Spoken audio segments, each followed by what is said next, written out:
is super cheap and super easy to put together. So this is just about the easiest thing in the whole world to make. It is 6 ingredients.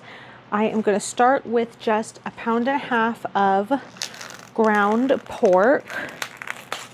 And you can do this with less, of course. My grocery store just sells pork in 1.5 pound increments.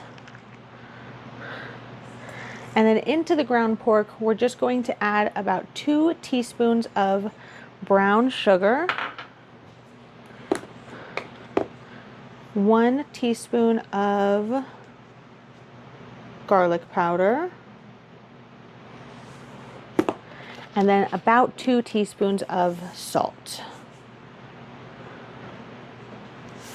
And we're just going to give that a really good mix to get everything nicely combined. And if it's not mixing quite as well as you want it to, let your pork warm up a little bit. Don't keep it at fridge temperature. If it's a little bit warmer, it'll mix together a little bit nicer. And then once it's all combined, the next thing we're going to do is we're just going to shape them into our McRib patties. Now, normally I get a stiffer hoagie roll for this, something that's got a little bit more crunch on the outside, but I wasn't able to get those this time. I will just be using my regular hamburger buns, so I'm going to shape them a little bit differently.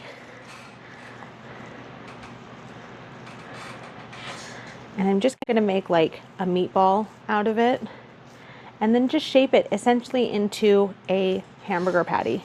You want to keep it a little bit thick. The pork will shrink a little bit as it cooks later, but it won't shrink a whole lot if it's not super fatty. And you can shape these however you want. If you're using the hoagie rolls, you can shape it into that long rib shape. But I really am just gonna shape this like a hamburger patty. All right,